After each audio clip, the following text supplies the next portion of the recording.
The actual uncertainty that exists in your score range is probably narrower than you may think.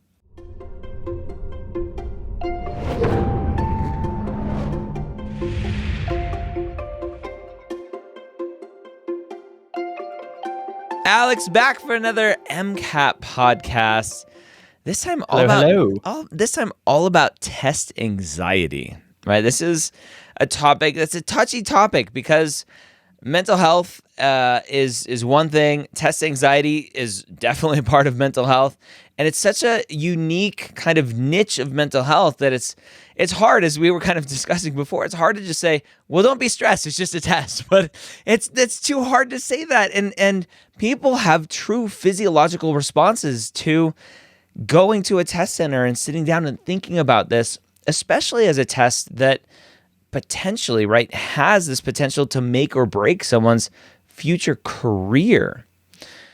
Where do we even start with this topic? Yeah, absolutely. In fact, where I always start when discussing this topic is kind of acknowledging that, many people, in fact, I would say probably everyone who approaches this test deals with some level of anxiety, right? That is a, almost inevitable human response to something that is kind of high stakes and high pressure. Yeah. I think what is worth noting right at the beginning, though, is that for some people, this does cross over into, clinical definitions of anxiety, where actually, levels of anxiety, which, are perhaps less the domain of your lovely podcast hosts and are something that you should instead discuss with, a trusted professional or a trusted physician. I would never deem to offer the solution to which I don't have, for something with which I don't have any, expertise. And, if you feel like this describes you, I would say right now, this is a conversation to have with, a professional who's an expert with dealing with this sort of thing. The realm of anxiety that this conversation today will be about is the kind of, still immensely difficult, very stressful, but ultimately the kind of the type of, I hate to use this word, but like quote unquote normal anxiety that comes with just a very high pressure test. Yeah. I think it's okay to say normal anxiety because we know that performance comes with a certain level of anxiety that you need. And right, when we say anxiety, we're talking about the physiological responses, right? There are cortisol increases, our heart rate goes up a little bit, our blood vessels are dilating, right? That's normal in response to some conflict that we are going to encounter, right? In caveman days, it's tie it into psych soc. We could say we're operating at the peak of our Yerkes-Dodson curve. There you go. That's nerd out there, right? In caveman days, it's to prepare for going out on a hunt, and we don't know what we're going to encounter. And nowadays, it's preparing for a debate if you're on the debate club, or sitting down and taking this stupid MCAT test, unfortunately. And so in general terms, if someone doesn't know if they have test anxiety or not, what's something that you can tell them and help them understand what test anxiety is and potentially some symptoms that they can look out for?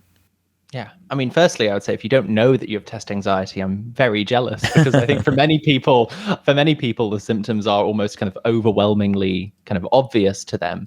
And, often symptoms of test anxiety align with kind of symptoms of, of adrenaline, right? Of sympathetic activation. This might be, every time I sit down to take a practice test, I have really, really sweaty palms, or I start shaking, or my mouth gets really dry, or I, when it's particularly bad, I feel like the walls are closing in on me and I can't breathe. Yeah. I feel a sense of impending doom. Yeah.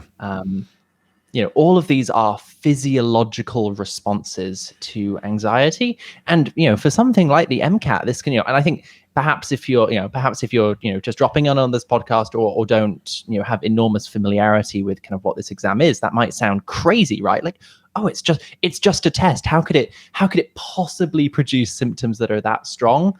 And the answer is, when you take a very difficult mental challenge and kind of stack so many stakes on top of it, for many, many people, that's exactly what happens. And, these symptoms can be almost debilitating sometimes. Yeah.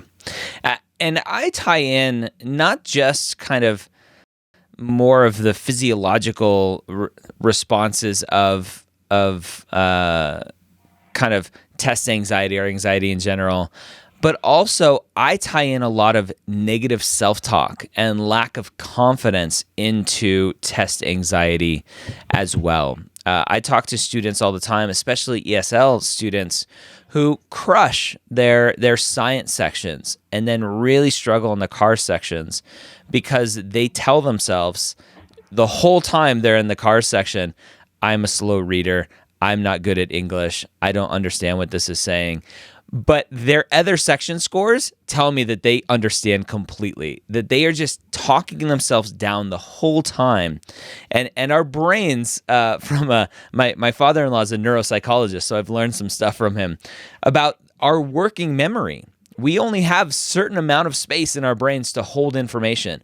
And if you're filling that space with negative self-talk, you're not going to do well on cars because as you read the passage, you're not filling it up, your brain, your working memory, you're not filling it up with the information you need to know to answer the questions. You're just continuing to fill it up with this negative self-talk. You get to the questions and then you go, oh, I don't know what this question is asking. I don't remember anything from the passage. I'm like, well, that's expected because you've been telling yourself the whole time that you're going to do terrible. And then it's like a self-fulfilling prophecy. Oh, yeah. And in fact, I think often another driver of, with almost exactly the same results is when people, I'm sure some people listening here have had the experience of it's so, oh, I couldn't focus on the test because I was focused on the clock. No. Yeah. I was watching the timer counting down, and even the presence of it being there stopped me from, reading the car's passage in front of me.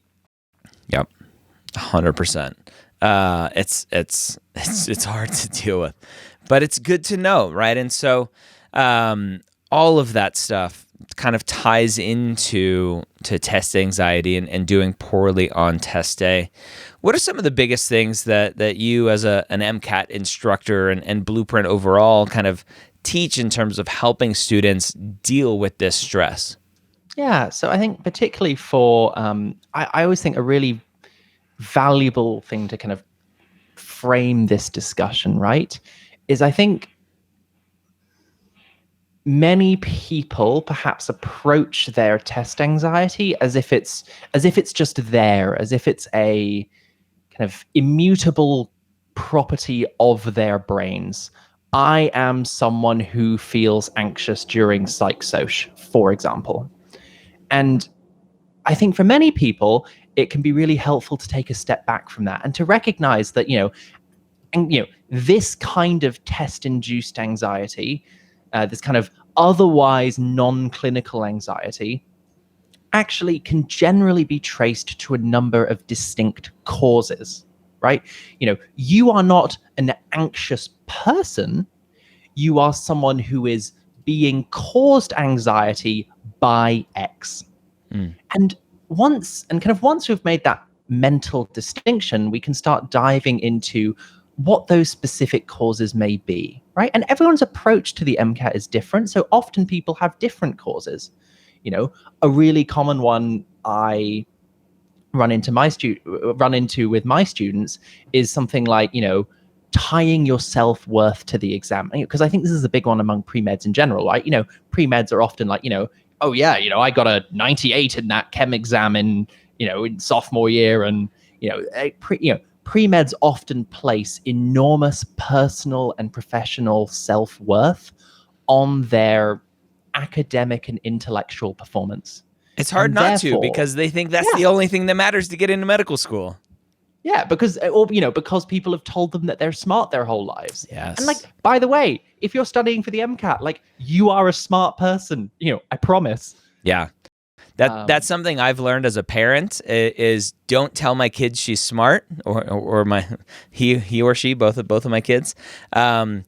Tell them that they've worked really hard and accomplished that thing, right? And so now that they internalize that they're hard workers, not that they're smart, and when they have hiccups in the future, hopefully they don't have this then conflict. Well, my identity is I'm smart, but the results don't show.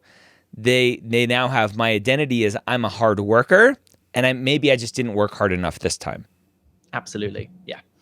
And to that end, I think that's why it can be so difficult to, for a pre-med student to take the MCAT, to take a practice test, to get a score that they're not happy with. Like I, took a practice test and I got a, 491, and oh, that just must mean I'm dumb. Yeah. And that that internal conflict can be immensely stressful. Yeah, that's why people avoid the diagnostic tests, unfortunately. Yeah, exactly. It's why I've had students email me 2 weeks before test day and say, please help. I don't know how to do better on the exam. And I look into their their Blueprint profile, and they haven't taken a single practice test. And I'm not blaming people for that, because I think it's really hard to do, right?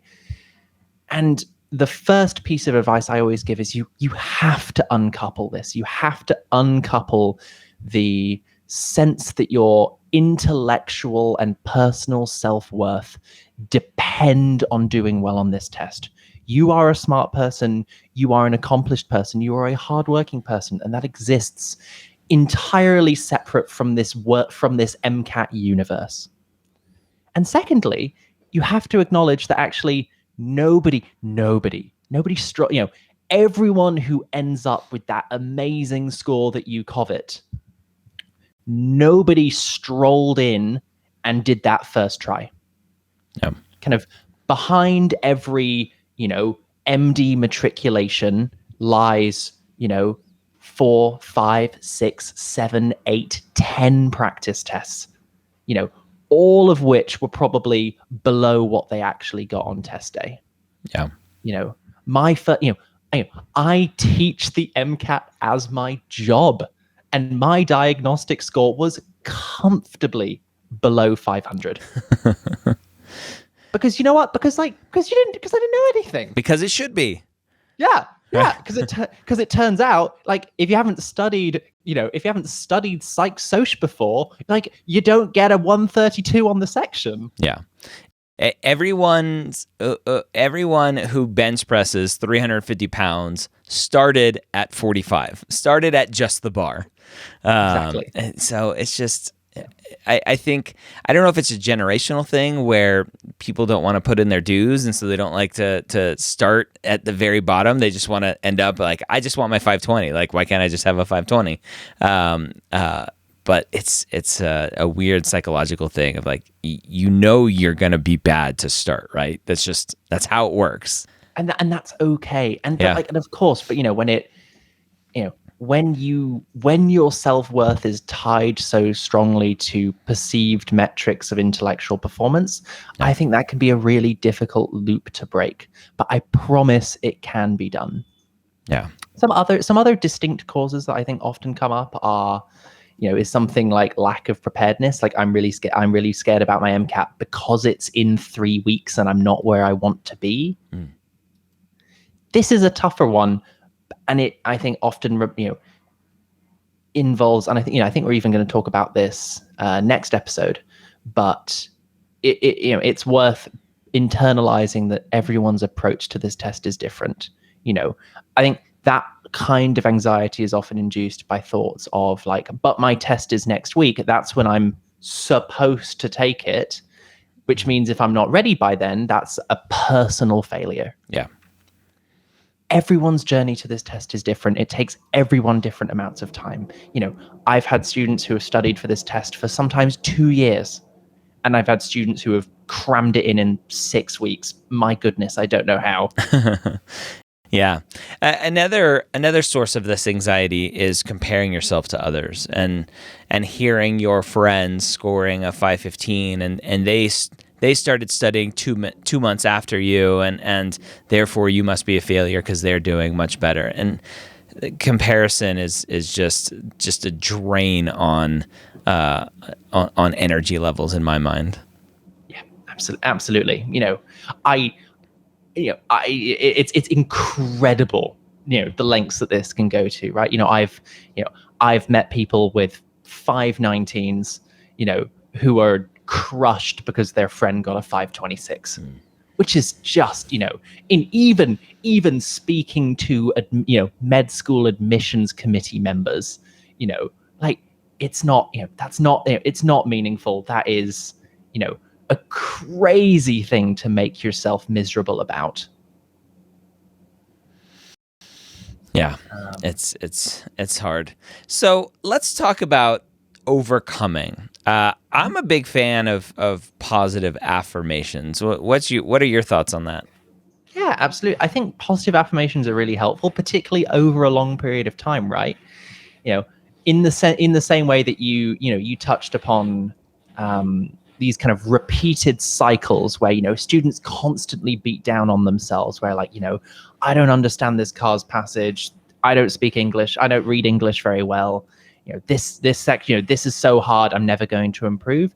I think positive affirmations are kind of interestingly if not the antidote, then the reverse of that, which is if you repeat a positive thought often enough in your mind, you'll start to believe it. You'll start to break the pattern of negative thoughts that ultimately kind of pull you into that anxious place. And I think for many people who are approaching this test, the general form of these positive affirmations could be, my self-worth doesn't depend on my MCAT score. I am smart and I am accomplished outside of how the AAMC judges the MCAT. The AAMC never makes any claims that this is a general intelligence test. And in fact, I would argue that, we as humanity haven't even devised an intelligence test useful enough to warrant the name. Yeah. And so repeating statements that are true, that counteract the source of your anxiety, can be immensely helpful. Even something like, if you're someone who struggles with pacing, you could repeat the affirmation like, if I spend enough time working on this skill, my timing will improve. I have the ability to improve with practice, just like everyone else. Yeah. So that definitely, those types of positive affirmations are important. There's a TED talk that I reference all the time in terms of preparing for mock interviews or preparing for interviews. A TED talk by Amy Cuddy about power poses and building confidence and kind of the physiological responses that come from just the power poses. Is that something you guys talk about at all? It is something we talk about, and I often think power poses are those things that they're not for everyone, right? They don't, and specifically if you don't know what a power pose is, this is standing in a position which kind of makes you feel powerful, right? So kind of classically that would be standing up straight with your hands on your hips and kind of really opening up your body language. So you're not hunched over, you don't have your arms crossed, kind of putting yourself in a body position that feels strong, that feels confident, that feels powerful. And this is kind of off the back of a lot of psychological research that shows kind of how we carry ourselves actually has kind of synergistic impacts on our mental posturing. I say to people, this is one of those things that you should absolutely try. And you might find that it's not for you, and that's okay, right? All of these strategies that we are going through to manage anxiety are just that. They are tools, and they may not work for your particular case. That's okay. The one of the overriding theses of Blueprint's approach to the MCAT, right, is that everyone's different. Yeah. If you haven't tried, positive affirmations, power poses, I would absolutely recommend that you might give it a try. And if you're sitting there saying like, oh, this is an interesting sentiment, but like, I'm not actually going to try it. Like, no. Like, yes, trust me, just try it. Yeah. How much do you think sleep and diet and water intake and all of the like health routines play into someone being prepared for test day?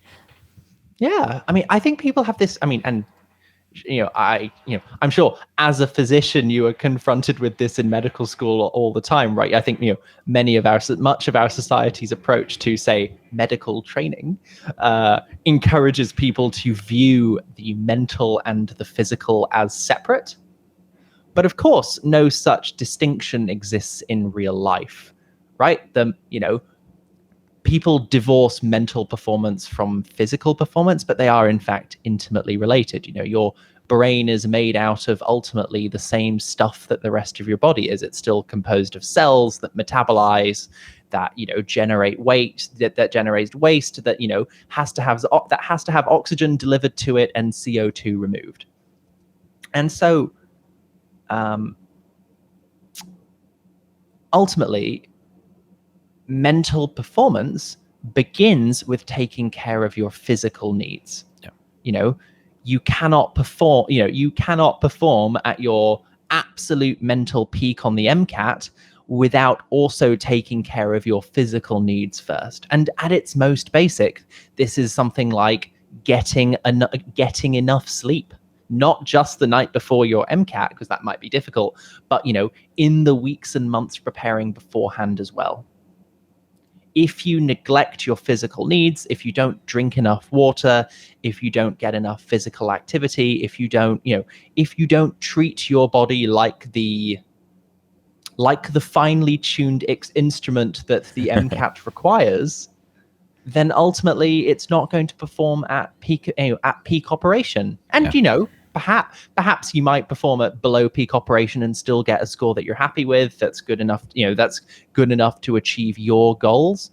But ultimately, I think this is a really valuable point to reiterate anyway, because do you know what's long and taxing and requires peak mental performance for many years? Like being a doctor.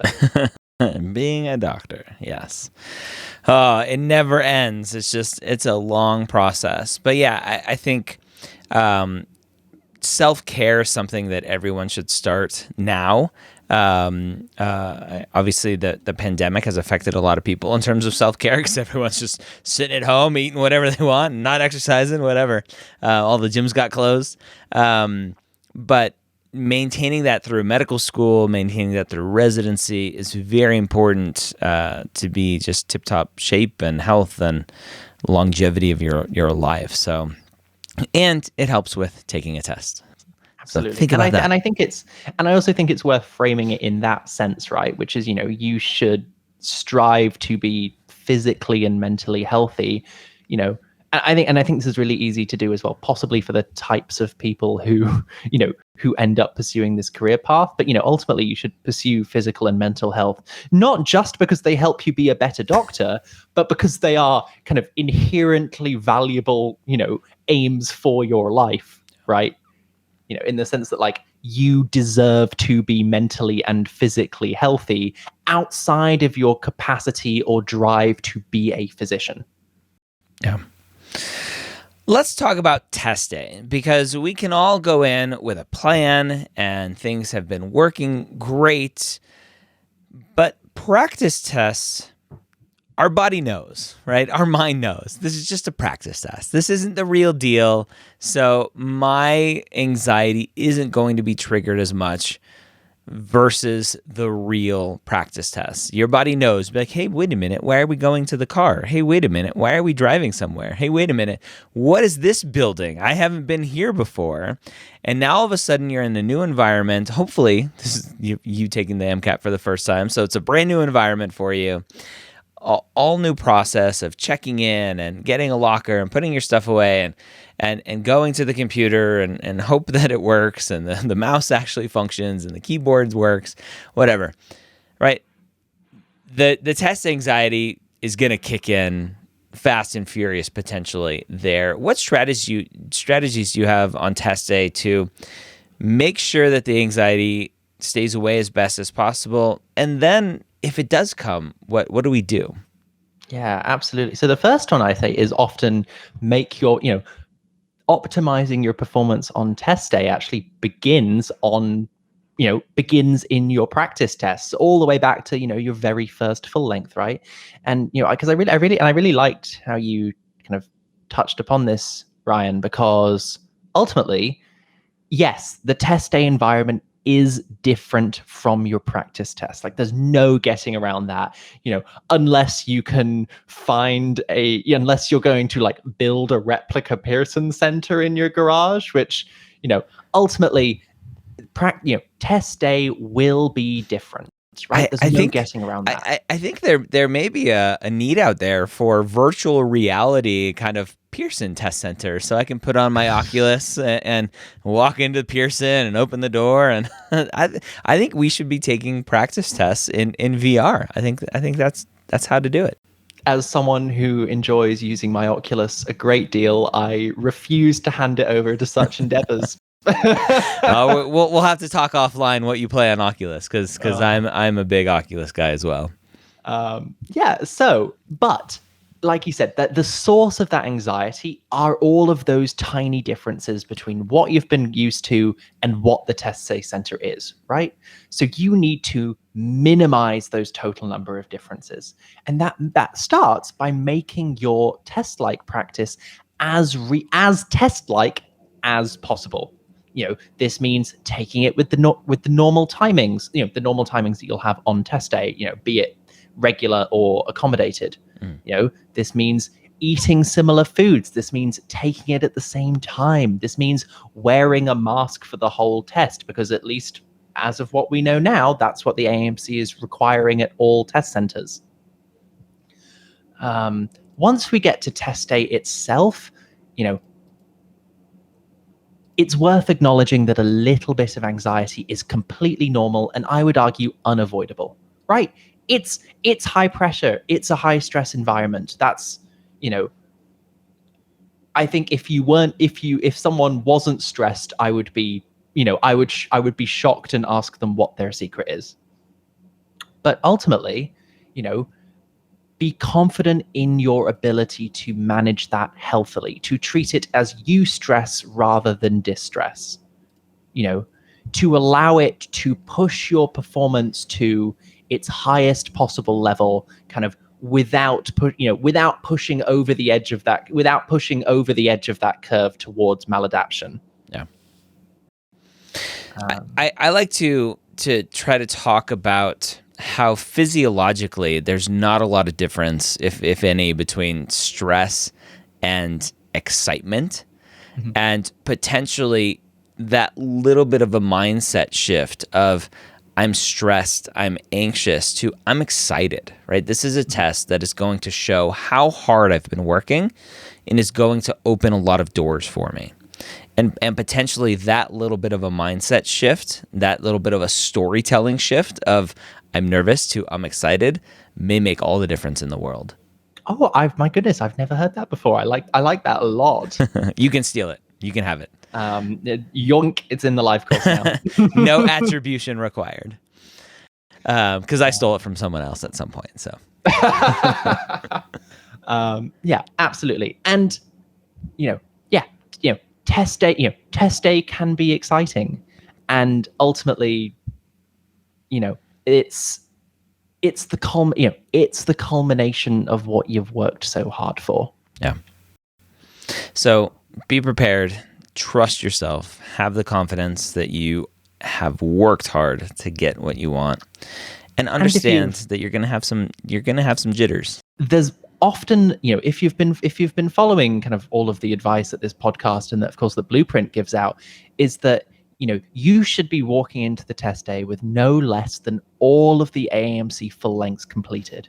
Yeah. And I took significant comfort in knowing that these are actually very strong predictors of your test day score, which is to say the vast majority of people who take the MCAT score within a couple of points in either direction of the average of those 4 full lengths, the 4 graded full lengths, excluding the kind of non-graded sample test that the AAMC publishes. And ultimately, I found that really, really comforting, which is, look, no matter how hard the test today feels, because it's scaled and equated, my score will probably be within about 2 points of whatever that long run average is. And lo and behold, it was. And that's the case for almost everyone that takes this test. The actual uncertainty that exists in your score range is probably narrower than you may think. Oh. And, certainly from an anxiety perspective, that helped me because it reduced the uncertainty on the other end of the equation. Yeah. So I did an episode with a psychiatrist about test anxiety, and I'll talk about that just for a second. It's on the Pre-Med Years, episode 337. A psychiatrist who deals with medical students on top of his normal kind of psychiatry career, but talks a lot with medical students about test anxiety when it comes to the boards and other things. So go listen to that as well, not just two randos giving you advice, but you can listen to a psychiatrist who does a lot of test anxiety to hopefully help you overcome your anxiety in your test day.